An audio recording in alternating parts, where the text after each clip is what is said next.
Hexplate Wallbreaker continues to rapidly drain out of the market. We had back-to-back weeks of 40+% decreases in the number of listings on TCG Player. Those are some massive numbers, and this card is really good inside pretty much any of the Marvel Secret Lair commanders. It's great inside Captain America. It's an equipment that gives you additional combat. Beautiful. Captain America loves that. Great inside Wolverine. Wolverine wants to kill people with commander damage. Extra combats help with that. And it's fantastic inside Iron Man. Iron Man has an attack trigger. This is an artifact that Iron Man can go and get from your deck by sacrificing a different artifact and then give you extra combats, and that seems pretty good too. I see this card moving up in price very quickly, especially because the gaming company had a big wall of listings at like 170, 180 copies available. And they just increased their price to $5 a copy because of the fact that it's been selling out of the market. I can see that getting pushed back further as copies continue to drain out of the market. And it's still super cheap. This card's very potent. Most decks that have red care about combat in some way, and extra combats are always really good inside of those decks. In this video, we're going to be talking about some additional cards that I think are poised to spike due to the fact that they are draining out of the market. After that, I'm going to talk about some cards that have already gone up in price, and then we're going to look at my Arcane Assets portfolio to see how well my specs are doing. This video is proudly sponsored by Arcane Assets. If you want to test your hand at the Magic market, prove that you know your stuff, take a look. It's a really fun way to just show your knowledge of the game. Plus, there's prize support. The top 3 finishers get booster boxes. Love that. Who doesn't like some free Magic cards? You can find that in the link in the description of this video. Along with Hexplate Wallbreaker, there are other cards that are spiking up still because of these Marvel commanders. One of them is Joyra. I mentioned this one in last week's video as well.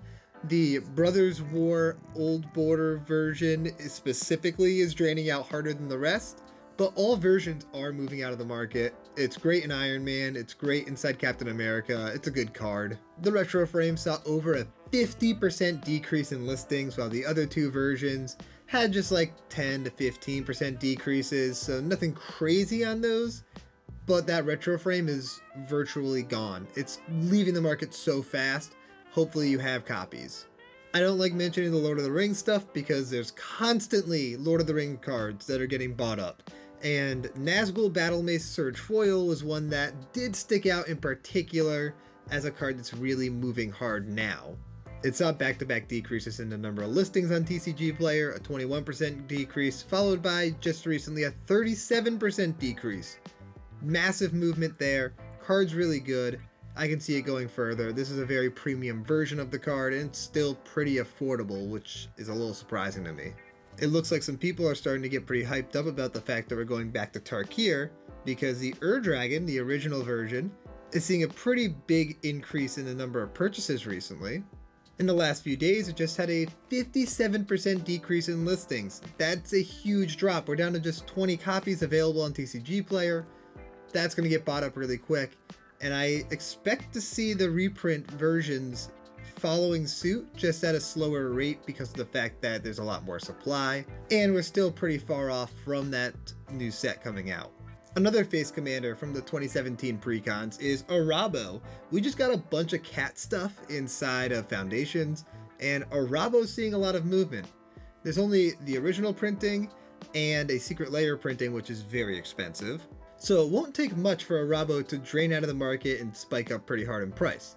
We just had back-to-back weeks of decreases in listings, being 14% and now 26% decrease in listings.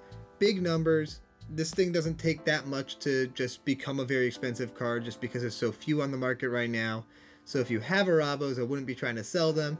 And if you want Arahbos, I'd be trying to pick them up before it's too late. Another card that I mentioned previously is seeing a lot of movement, specifically because of Captain America, is Hammer of Nazan. Fantastic equipment. This used to be super pricey before it got reprinted, and it's starting to rebound pretty hard. All of the versions are seeing big decreases in listings, the highest of which is the Precon printing, the original printing, which saw a 25% decrease this week. All 3 versions also saw a decrease in listings in the prior video, and so it's just really across the board draining out. Next we have another card that's good inside Wolverine, and it's a card I mentioned previously, being Jessica Thrice Reborn. Getting to triple up your damage in Wolverine after already doubling your damage, like that's a lot of damage. This seems like a really easy way to just kind of one-shot people with the Wolverine. It saw another 15% decrease in listings, and the price is starting to move up already, so hopefully if you need copies, you've bought them, and if not, you're on a clock, like you want to get it sooner than later. Another card for that Wolverine deck is Xenagos, God of Revels. The foil etched one is seeing a lot of movement. Nothing too crazy, but enough in a row that it figured it was worth mentioning. And Kedis is another fantastic card for that Wolverine deck, auto include. Had back-to-back weeks of between 19 and 27% decreases in listings. Now we got a couple more Captain America cards with Arden. I mentioned this one previously. It's cooling off, like only 15% decrease in listings now, but it's still enough that it was worth mentioning. This card's very good in the deck, and I wouldn't be surprised if it keeps draining a little bit. It's good in any equipment deck, really, and I think Captain America is a big enough catalyst to continue to cause movement on the card. There's also Bureau Headmaster, which at this point has gone up a lot in price compared to where it was. However, it's still really selling out of the market. It had a 47% decrease in listings while going up $2 in the last 5 days. With only 24 listings available on TCG Player, this thing is all but gone from the market, and it's an Assassin's Creed card, so it's not going to be the easiest thing for them to reprint. Another Assassin's Creed card is Ivor Battle Ready. Another card that slots really well into that Captain America deck, seeing a lot of movement back-to-back weeks of over 20%. I can see this thing again draining out of the market, and because of the fact that Assassin's Creed wasn't very heavily opened and it's really hard to reprint those cards, they could see a big bubble of high price. I mentioned Zask a few weeks ago, not in the last video but in some previous videos, as a card that was moving out of the market, and now we're getting to the point where it's really almost out of the market. There was a little rebound in the number of listings available, but that got blown out really quickly, and we had another minus 35% this week. Very big decrease in listings. And this one also, the price is starting to tick up. It went up $3 since the last time I checked, but I do think there's still a decent amount of room to grow. This card's very powerful, and the more insect synergies we get, the better this card gets. It's just a very cool card, and it was in the original Jumpstart, which is not a very heavy printed set. A lot of people are building Hare Apparent. There's a reason why it's like a $5 common, and one of the really cool cards for that deck that has never gotten a reprint and is an old card is Remembrance. Remembrance, awesome in the deck, and anyone that's building the deck will probably want to look at that card, at least consider it for the deck. It seems fantastic. And with a 28% decrease in listings, it looks like people are taking a look at it. Definitely a card I would consider picking up if you plan on building Hare Apparent. Unless it gets a reprint soon, there's very minimal supply for this card. And it's not a card that makes sense to really reprint in anything, because you typically don't want this type of effect in Commander, and they're tailoring everything to Commander nowadays. So it's not a card that makes sense for them to reprint. Unless they print a precon that has like a Hare Apparent gimmicky style card inside the deck, and a lot of them, it doesn't make sense. Along with Remembrance, Thrumming Stone is a fantastic card, arguably the best card for a Hare Apparent deck. However, there isn't a ton of movement on the inventories. Typically, I would not call out a card with these stats, but because of the fact that this card is going to be in such high demand because of Hare Apparent, I really think that this is a card that will move in price. And let's move back to some Marvel cards. Uvenwald Tracker, which I mentioned previously, is continuing to drain out of the market. It's a good card. I run it in my Nayeth deck, and fantastic there. Nayeth recently jumped up in price, so if you're running your Nayeth in your Wolverine deck, you're probably going to want this too. And oddly enough, I never thought I'd see the day with this card selling out of the market because of how many copies there are, how many printings there are, and how bulky this card has been. But Argentum Armor is seeing a lot of sales across all of its versions.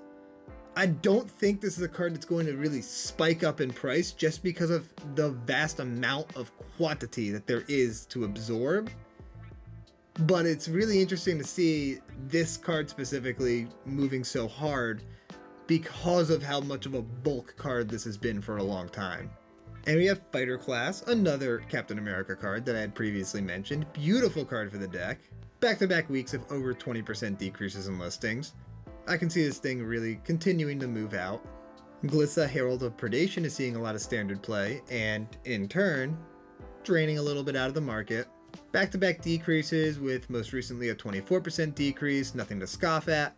It's a card that sees a lot of play, and if it continues to see play, it's going to continue to get purchased, and eventually it'll bump up there in price. And we have a few other cards to mention here that I have previously mentioned in the last video and prior videos. This video ended up being a lot of cards I had previously mentioned, but they're still really draining out of the market, so they're definitely worth continuing to talk about, and they're just the hot cards right now. I do this every like 5-ish days, so sometimes during that 5 days there's not something new that pops up, but it's just continued movement on things that I had previously mentioned. And if we see this continued movement, it's a better sign that a spike is incoming. For example, Screaming Nemesis. Really shooting up there a bit in price, but the movement on it is still insane. I very rarely talk about a card that's gone up $8 within like 10 days, because that doesn't seem like a card you really want to speculate on. A card that you really want to be buying because of the fact that the price is going up. But there is so much movement in the market for these that Screaming Nemesis and the borderless version are both really draining. Both versions in the last 5 days had about a 50% decrease in listings, while the price has gone up by like $5 almost. Those are huge numbers on both sides, but it's a mythic from Duskmourn. We just got the next set after Duskmourn being Foundation, so the hype on opening Duskmourn is going to start dying down, and that means that inventory levels are going to drop because there's less inventory hitting the market. And Screaming Nemesis is just moving out so quickly. It's going to be expensive. This card's really powerful. If you need copies, buy them.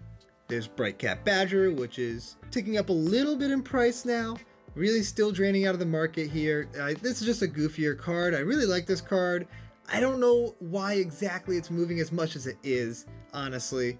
But the card's pretty powerful in the right decks, and I love it for my Spore Counter Atraxa deck, so I'm happy with it. And lastly, we have another standard card in Manifold Mouse. Card's very powerful and is continuing to see movement out of the market. If that red deck continues to do well, this card could easily tick up further in price. I like to showcase one specifically here. That one had a lot more movement. Now let's talk about a couple of cards that have gone up in price. Burgeoning has had multiple weeks in a row of small upticks in price. I'm not 100% sure what's causing this. It is very good inside of the Black Panther deck, which oddly enough, I haven't seen a ton of cards spiking because of the Black Panther deck. I guess people aren't as hyped up about that one. It's a little more gimmicky and tricky to work with, but it's a really cool idea and I like the deck a lot. Extended Art Command Beacon listings is ticking down pretty slowly, but the price just had a little bit of a bump. It's a good card. The regular Command Beacon, before it got the reprints, was really pricey. I can see this getting up to like $15 pretty quickly.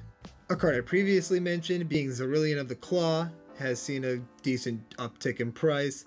This is not a card that I think is worth speculating on, especially at this point. If I had copies, I would be selling.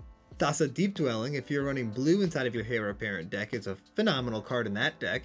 And that just saw a pretty big jump up in price. It's a good card, and barring any reprints, I can see this thing really moving up a little further in price, but nothing too crazy. I don't think it's a $20 card. I think it's getting close to that like max point.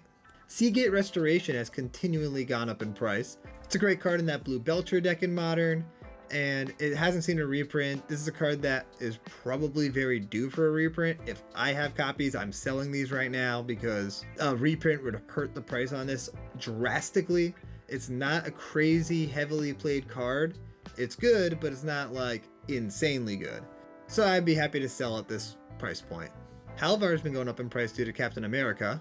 Both versions are up over $10 now, which is a lot more than I realized. Tempt with Bunnies had spiked previously, but the extended art finally caught up. It still saw a big decrease in listings, but the price is getting up there to the point I don't think this goes above $10 either version. I have copies of the card that I am planning on selling and hoping to get around 6 to 7 for. We'll see how I make out with that. And lastly, 3 steps ahead extended art. Only the extended art is seeing a lot of price movement at this point. If the regular version follows suit, then probably worth picking up some regular ones before that happens, especially if you need some copies. But the extended art version has saw a pretty good jump up in price, while continuing to go down in listings, which means it could still have some room to grow. And now moving on to the last part of the video, brought to you by Arcane Assets. We're going to go through my Arcane Assets profile to see how my specs have been going. When I make these videos, I go to Arcane Assets to purchase some of the cards that I think will go up in price, to see if I do well, see how well I can actually predict these movements. You can see my whole portfolio there and all the cards that I'm speculating with. It's a way you can mock buy and sell cards, so you can pretend that you are buying and selling these cards and see how well you're able to predict the market, which is a lot of fun, and you use fake money that the accounts are loaded with and resets at the beginning of each season. If you win the season, you win a collector booster box of foundations for this specific season. You can have a look at my portfolio here. I have yet to sell any of the cards that I've purchased, but everything is in the green at the moment. Ivor was my most recent purchase. After making this video, it seems like a fantastic card to buy in on. Out of everything in my portfolio, I am heavily considering selling the Blade of the Blood Chiefs at this point. I'm not sure how much more room there is for that to grow, but everything else is still moving pretty rapidly out of the market, so it's not time to sell any of those yet. And as you can see here, my predictions have been pretty good so far. I'm currently ranked 9th on the leaderboard. Hopefully we can get into the top 5 before the season ends. Arcane Assets is totally free to sign up for, and it is a ton of fun. I highly recommend, and you're more than welcome to use my advice when making your decisions on Arcane Assets to try and outperform everybody else. See how you do. If you want to check out Arcane Assets, you can find a link in the description of this video. I hope you enjoyed this, and I will see you next time. Peace out, everybody.